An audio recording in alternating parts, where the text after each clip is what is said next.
স্বপ্নগুলো দূরে থাকে না, থাকে শুধু আমাদের চোখের সামনে। আর আজ আমি আর আমার দুই কাজিন আমরা তিনজন মিলে সেই স্বপ্নের কাছাকাছি যাচ্ছি, যমুনা ফিউচার পার্কের পথে। আমাদের গন্তব্য ম্যাকবুক। এই কেনাকাটা শুধু একটা প্রোডাক্ট কেনা না, এটা আমাদের শৈশবের গল্প, আমাদের হাসি ঠাট্টা আর একসাথে কাটানো প্রতিটা মুহূর্তের উদযাপন। চলুন আমাদের এই স্বল্প যাত্রায় আপনাদেরও সঙ্গী করি। কেমন আছেন সবাই? আশা করছি ভালো। আজকের দিনটা আমার জন্য খুবই স্পেশাল। ব্যস্ত সপ্তাহ শেষে আজ অফিস থেকে বের হয়েছি একটু অন্যরকম এক্সাইটমেন্ট নিয়ে। সকাল 9টা থেকে 6টা, দৌড়ঝাঁপের পর শরীরটা বেশ ক্লান্ত, কিন্তু মনের মধ্যে যে শিহরণ কাজ করছে সেটা আমাকে সামনের দিকে এগিয়ে নিচ্ছে। কেন? কারণ আজ আমি যাচ্ছি আমার দুই প্রিয় কাজিনের সাথে যমুনা ফিউচার পার্কে। আর আমার গন্তব্য কিন্তু শুধু ঘুরতে যাওয়া না, আমাদের দীর্ঘদিনের স্বপ্ন ম্যাকবুককে নিজের হাতে ছোঁয়ার মিশন। অফিস থেকে বের হয়েই প্রথম কাজটা করলাম, চলে গেলাম গুলশান মসজিদে। মনটাকে একটু শান্ত করে দোয়া করলাম আজকের প্ল্যান যেন সুন্দরভাবে সফল হয়। নামাজ শেষে বের হয়ে দেখি, বাহ, ঢাকার চিরচেনা রূপ। রাস্তায় মানুষ, সামনে ট্রাফিক জ্যাম, চারিদিকে শব্দ। মনে হলো আজকে যদি এই যানজটে আটকে যাই, কিন্তু না, আজকের দিনটা আমার জন্য স্পেশাল। তাই ভাগ্য সহায় হলো। কিছুক্ষণ অপেক্ষার পর একটা বাস মিলে গেল।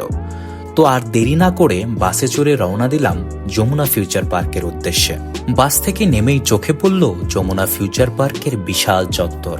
কিন্তু চারিদিকে মানুষের এত ভিড় যে মনে হলো সারা ঢাকা শহর বুঝি আজকে শপিংয়ে নেমেছে। এই বিশৃঙ্খলার মাঝেও একটা সুন্দর এনার্জি কাজ করে। আসলে এই জন্যই কি ঢাকাকে পৃথিবীর সবচেয়ে জনবহুল শহরগুলোর মধ্যে একটি বলা হয়? যাই হোক, মানুষের ভিড় ঠেলে ধীরে ধীরে মলের ভিতরে ঢুকলাম। আর ঠিক তখনই নজর পড়ল আমার দুই কাজিন দাঁড়িয়ে আছে ফোন নিয়ে ব্যস্ত। অবশেষে দেখা তিন কাজিন একসাথে। গল্পটা কিন্তু শুধু একটা ম্যাকবুক কিনার না, এটা হলো আমাদের শৈশবের স্মৃতি, একসাথে কাটানো সময় আর এই মুহূর্তগুলোকে উদযাপন করার। আমরা ধীরে ধীরে মলের পরিবেশটা উপভোগ করতে লাগলাম। চোখ যাচ্ছিল শুধু কম্পিউটার দোকানের দিকে। প্রথমে ঢুকলাম অ্যাপেলের জনপ্রিয় একটা গ্যাজেট শপে, কিন্তু গিয়ে দোকানদারকে জিজ্ঞেস করতেই শুনলাম, ভাই, ম্যাকবুক তো আমাদের কাছে স্টকে নেই, অ্যাডভান্স বুকিং দিতে হবে। আমরা হলাম নিরাশ। কি এত দূর এসেও নিরাশ হয়ে ফিরবো? না, আমাদের মিশন কিন্তু এখানে শেষ হয়নি। প্রথম দোকান থেকে নিরাশ হয়ে আমরা হাঁটতে লাগলাম আরেকটু সামনে। চোখে পড়ল আরেকটি দোকান।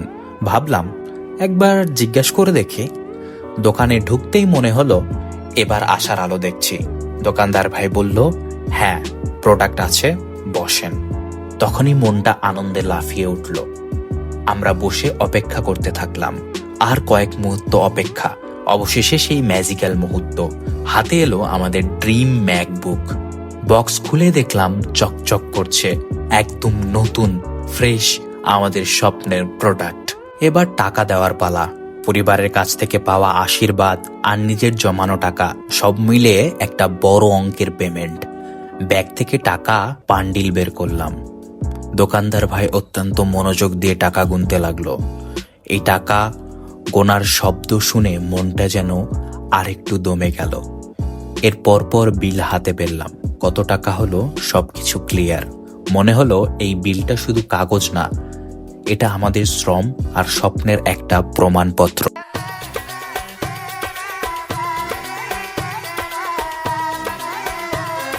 ম্যাকবুক তো হলো, কিন্তু বাকি জিনিসপত্র, monitor, keyboard, mouse, sound box, সবই তো লাগবে। আমরা চলে গেলাম আরেকটি দোকানে। সেখানে বসে আমরা প্রতিটি প্রোডাক্ট ভালোভাবে দেখে নিলাম, পরপর দেখে নিলাম, দাম দর করে বাকি সবগুলো জিনিস কিনে ফেললাম। আবার নতুন বিল, আবার নতুন কেনাকাটা। এখন পুরো সেটআপ রেডি। সব কেনাকাটা শেষ। এখন হাতে বিশাল সব ব্যাগ, ভিতরে আমাদের স্বপ্নের জিনিসপত্র। আর আমরা মল থেকে বের হয়ে বাসার দিকে রওনা দিলাম। সারাদিনের ক্লান্তি এখন আনন্দে ভুলে গেছি। এবং কেনাকাটা শুধু একটা প্রোডাক্ট কেনা না, এটা ছিল আমার আর আমার দুই কাজিনের একসঙ্গে কাটানো একটা অসাধারণ অধ্যায়, যে স্মৃতিগুলো সারা জীবন মনে থাকবে। তো আজকের ভিডিও এই পর্যন্তই। ভিডিওটা কেমন লাগলো কমেন্টে অবশ্যই জানাবেন এবং সাবস্ক্রাইব করতে ভুলবেন না। আপনাদের একটা সাবস্ক্রাইব আমাদের আরো ভিডিও বানাতে মোটিভেট করে। তো দেখা হচ্ছে পরের ভিডিওতে, ততক্ষণ পর্যন্ত সবাই ভালো থাকবেন। আল্লাহ হাফেজ।